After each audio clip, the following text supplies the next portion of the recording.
पहलगाम में आतंकी पहचान कर रहे थे कि कौन हिंदू है और कौन मुसलमान। कंफर्म हो जाता तो गोली चला दे रहे थे।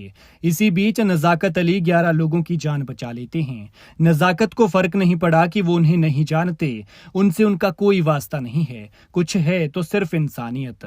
शायद उनके जहन में एक बार भी ये बात नहीं आई होगी कि उनका धर्म मेरे धर्म से अलग है। मौत के मुंह से निकलने की ये कहानी है छत्तीसगढ़ के चिरमिरी के 4 परिवारों के 11 लोगों की, जो कश्मीर घूमने गए तो वहां से आने वाले एक मुस्लिम को साथ ले लिया। बिजनेस करने वाले कश्मीरी नौजवान नजाकत अली गोलियों की तड़तड़ाहट के बीच सभी लोगों को वहां से सुरक्षित बाहर निकालने में मदद करने लगे। आगे की बात बताने से पहले आपको एक छोटी सी कहानी सुनाते हैं जो आपको हैरान कर देगी, क्योंकि ये नजाकत अली से जुड़ी है। एक कश्मीरी व्यापारी जो छत्तीसगढ़ में ठंड के कपड़े और शॉल बेचने जाता था, किराए का कमरा लेकर वहां रुकता था। वहां के लोगों से कश्मीरी युवक की जान पहचान हो जाती है, परिवार की तरह रिश्ते बन जाते हैं। फिर उस शहर के कुछ लोग कश्मीर घूमने जाते हैं तो ये लोग उस लड़के को याद करते हैं, मिलने बुलाते हैं और वो उनके साथ हो लेता है। फिर पहलगाम में घूमने के दौरान जब आतंकी गोलियां चलाने लगते हैं तो वही कश्मीरी व्यापारी उनकी जान बचाने के लिए हर संभव कोशिश करता है। वो व्यापारी कोई और नहीं बल्कि यही नजाकत अली है, जिसने इन 11 लोगों की जान बचाई है। शहर छत्तीसगढ़ का चिरमिरी है और रिश्ता इंसानियत का है। इस हमले में नजाकत के सगे मामा आदिल हुसैन शाह की गोली लगने से मौत हो गई, लेकिन नजाकत ने हिम्मत नहीं हारी और सभी को श्रीनगर एयरपोर्ट तक सुरक्षित पहुंचाया। हिंदू मुस्लिम भूलकर इंसानियत का रिश्ता निभाया। अब बात करते हैं कि आखिर कैसे एक मुस्लिम ने 11 हिंदुओं की जान बचाई। दरअसल कुलदीप संस्थापक शिवांश जैन, हैप्पी वधावन, अरविंद अग्रवाल का परिवार नजाकत का सारी उम्र शुक्रगुजार रहेगा। कुलदीप संस्थापक की पत्नी और बीजेपी पार्षद पूर्वा भी उनके साथ थी। चिरमिरी के ये 4 परिवार 18 अप्रैल को गर्मी की छुट्टियां मनाने जम्मू कश्मीर गए थे।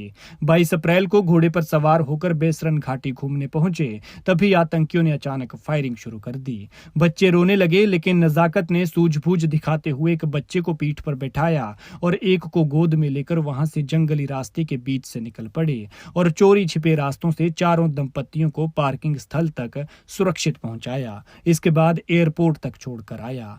लेकिन नजाकत की यह कहानी पाकिस्तान के आर्मी चीफ को जरूर सुननी चाहिए, जो माँ बाप से बच्चों को पाकिस्तान के इतिहास के बारे में ये सिखाने की बात करते हैं कि हिंदू और मुस्लिम पूरी तरह से अलग है।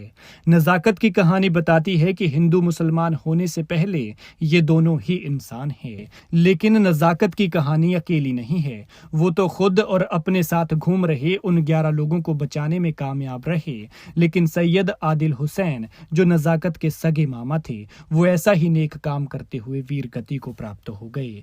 वो अब इस दुनिया में नहीं है। घोड़े पर पर्यटकों को सफर कराने वाले सैयद आदिल चाहते तो अपना धर्म बताकर मौके से निकल सकते थे और अपनी जान बचा सकते थे, लेकिन उन्होंने ऐसा नहीं किया।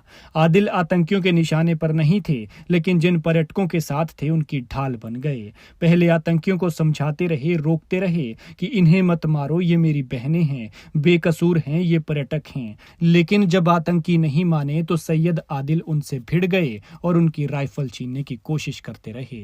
इसी बीच आतंकियों ने उन्हें गोलियां मार दी। सैयद आदिल अपने घर के अकेले कमाने वाले थे, लेकिन खुद की जान देकर उन्होंने कई हिंदुओं की जान बचाई है। सैयद और नजाकत हिंदू मुसलमान भूलकर इन दोनों नौजवानों पर आज देश नाज कर रहा है और इनकी तारीफ कर रहा है।